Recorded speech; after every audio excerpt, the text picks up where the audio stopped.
Iran এবং আমেরিকার মধ্যে যে যুদ্ধ পরিস্থিতি, সেই অবস্থা এখনো পর্যন্ত টেন্স অবস্থাতেই আছে। ইতিমধ্যেই আমেরিকা এবং ইরানের মধ্যে একটি বৈঠক হয়েছিল ওমানে, সেটা আপনারা শুনেছেন, এবং সেই বৈঠকের পরবর্তীতে ক্ষীণ হলেও একটা আশার আলো দেখা গিয়েছিল।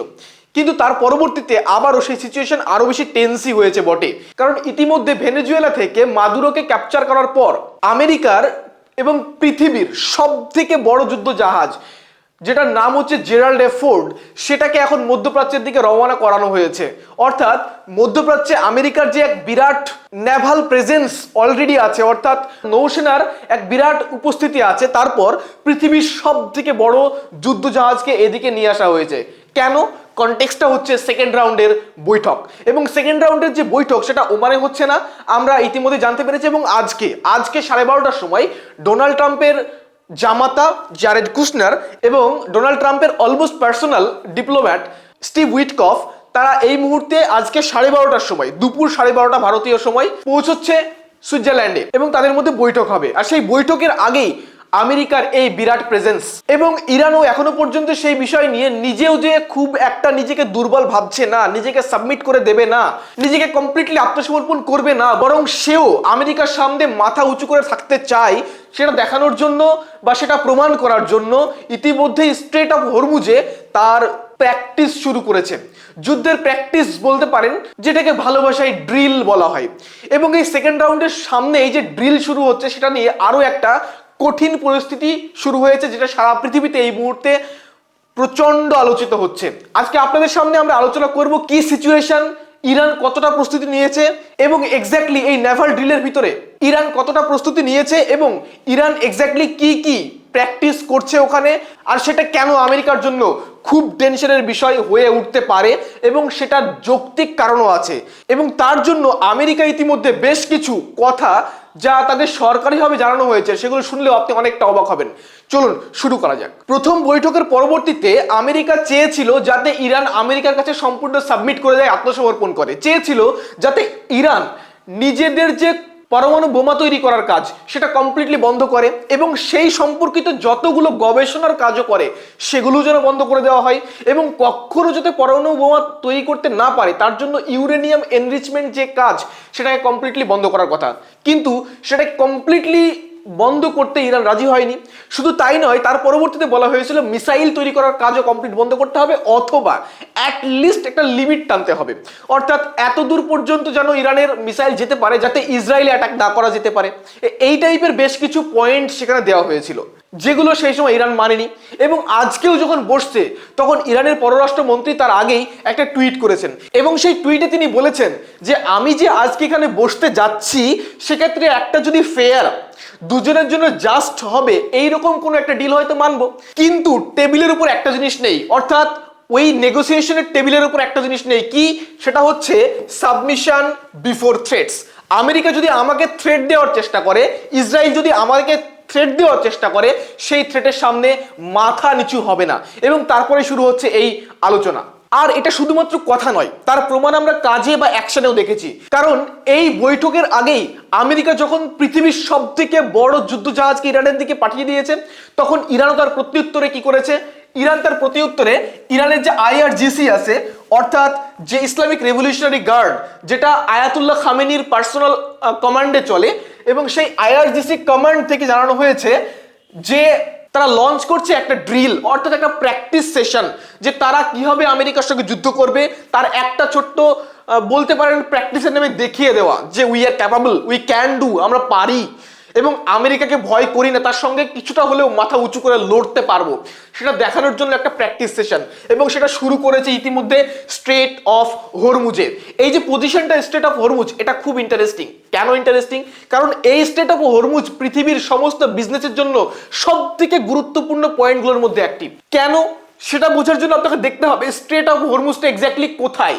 এটা হচ্ছে স্ট্রেট অফ হরমুজ, এটা হচ্ছে ইরানের ঠিক পাশেই একটি প্রণালী।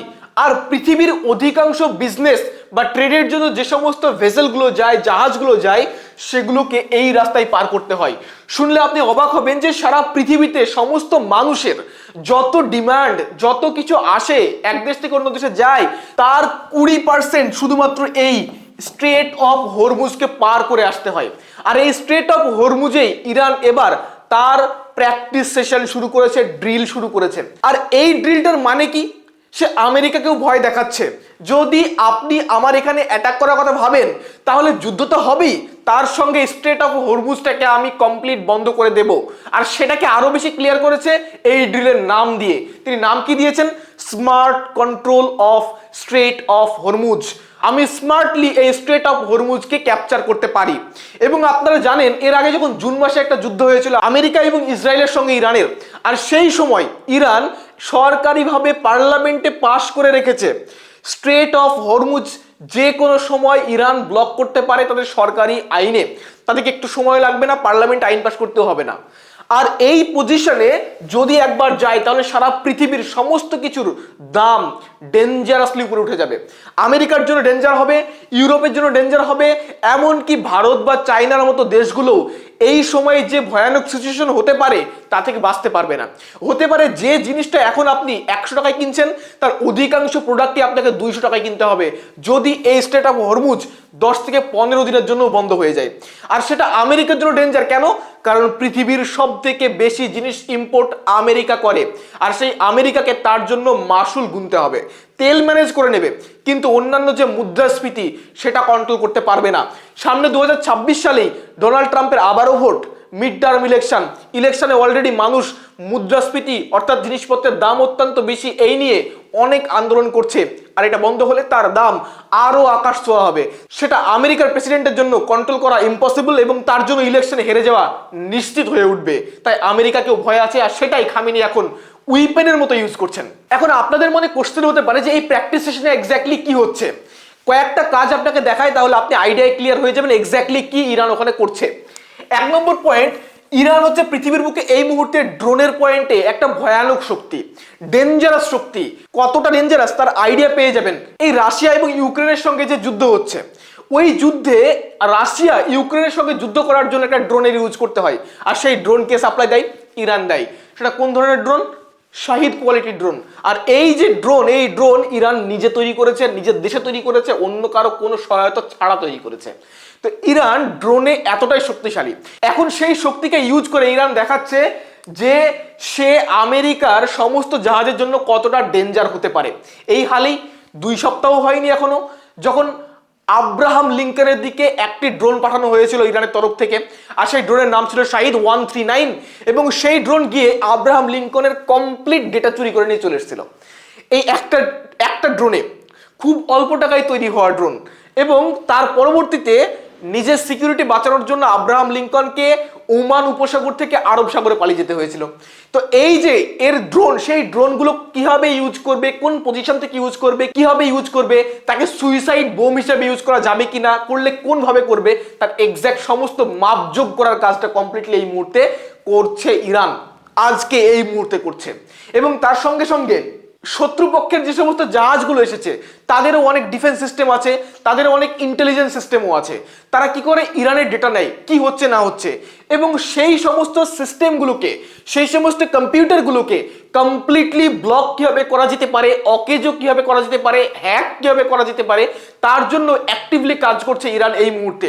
ফর এক্সাম্পল আপনাকে একটা উদাহরণ দিতে পারি, যেমন ইতিমধ্যে আরব সাগরে উপস্থিত এই যে আমরা দেখতে পাচ্ছি আব্রাহাম লিঙ্কন, অনেক ডেঞ্জারাস একটি যুদ্ধজাহাজ আমেরিকার পক্ষ থেকে এসেছে। এখন এই আমেরিকার যুদ্ধজাহাজকে যদি ইরান অ্যাটাক করে বা অন্য কোনো দেশ থেকে অ্যাটাক করে তাহলে এটা তো ভেঙে যাওয়ার কথা, কিন্তু ভাঙে না কেন? সে তো আজ 40 বছরের অধিক সময় ধরে সমুদ্রেই ঘুরছে। তার পিছনে একটি বড় কারণ হচ্ছে এই একটা ডিফেন্স সিস্টেম। এইটা হচ্ছে E2D অ্যাডভান্সড হক আই, এবং এটা কি করে সমুদ্রে জাহাজের উপরে উঠে যায় এবং তার পরবর্তীতে এর চারিদিকে নিজের এক ধরনের সিগন্যাল সেন্ড করে, চারিদিকে সিগন্যাল সেন্ড করে, এবং ওই সিগন্যাল সেন্ড করার পরবর্তীতে সেই সিগন্যালের উপরে বেস করে বুঝতে পারে যে দূর থেকে কেউ এই জাহাজে আক্রমণ করছে কিনা। যদি করে তাহলে সে সেই ইন্টেলিজেন্স খবরটা সঙ্গে সঙ্গে জাহাজে পাঠিয়ে দেয়, আর জাহাজ থেকে একটা শক্তিশালী কোনো মিসাইল বা এই ধরনের কিছু পাঠিয়ে সেই শত্রুপক্ষের যে অ্যাটাক করেছে তাকে অ্যাটাক করে দেয় এবং সেটাকে ধ্বংস করে, এবং ফলে এই জাহাজটা সেফ থেকে যায়। এই স্টাইলে চলে। এখন ইরান বর্তমানে যে ড্রিল করছে সেই ড্রিল সেই ড্রিলের মাধ্যমে এখন চেষ্টা করছে ইলেকট্রনিক্যালি যদি আমেরিকার এই সমস্ত সিস্টেমগুলো যা ইরানের ডেটাকে নিয়ে নেয় সেগুলোকে জ্যাম করে দেওয়া যায়, হ্যাক করে নিয়ে যায়, এবং সেটা সাকসেসফুলি কাজও করছে এই মুহূর্তে। এবং তার সঙ্গে সঙ্গে মিসাইল যে অ্যাটাক করবে, এক্স্যাক্টলি যে জায়গায় অ্যাটাক করতে চায় সেই জায়গায় যাতে অ্যাটাক করা যায় তার জন্য যে ট্রেনিং সেটার কাজ এই মুহূর্তে করছে। এবং তার সঙ্গে সঙ্গে আমেরিকার যে সমস্ত ভেসেলগুলো থাকবে, ডেস্ট্রয়ারগুলো থাকবে, অর্থাৎ যারা থ্রু আউট প্রোডাকশন দিবে মিসাইলের নিয়ে আসতে সঙ্গে, কিংবা ইরানের তরফ থেকে যে সমস্ত মিসাইল আসবে সেগুলোকে ধ্বংস করার কাজ করবে, সেই সমস্ত ছোট আকারের যে ভেসেল সেগুলোকে কিভাবে ক্যাপচার করা যায় তারও কাজ করছে এই মুহূর্তে প্র্যাকটিসের মধ্যে ইরান, যেটা আমেরিকার জন্য একটা টেনশন, এতে কোনো সন্দেহ নেই।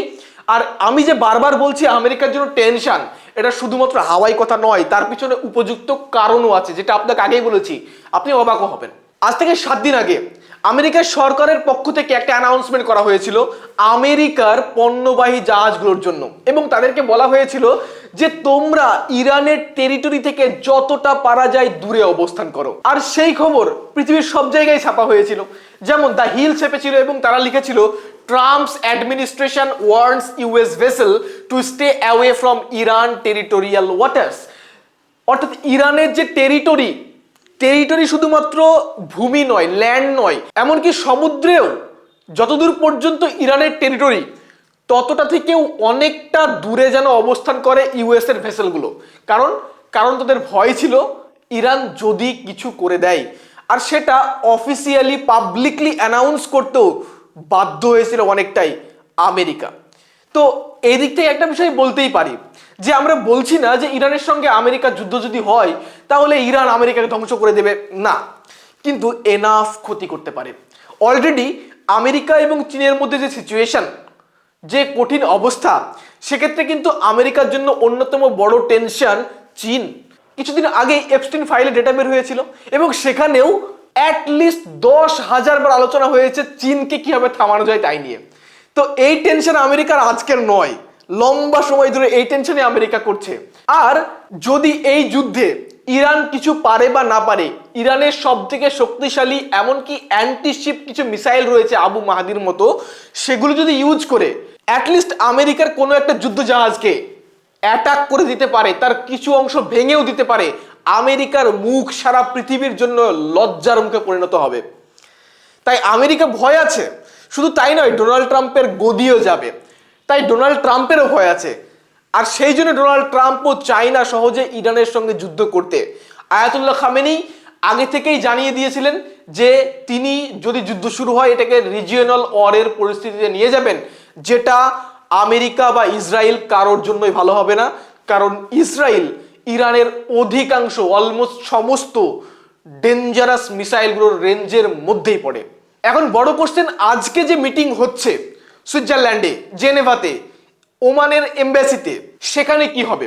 সেখানে ইতিমধ্যে নিজের ঘাড় উঁচু করেই উপস্থিত হয়েছেন ইরানের পররাষ্ট্রমন্ত্রী, এবং আমেরিকার পক্ষ থেকেও উপস্থিত হয়েছে ডোনাল্ড ট্রাম্পের জামাতা এবং একজন ডিলার বলবো, স্টিভ উইটকফ।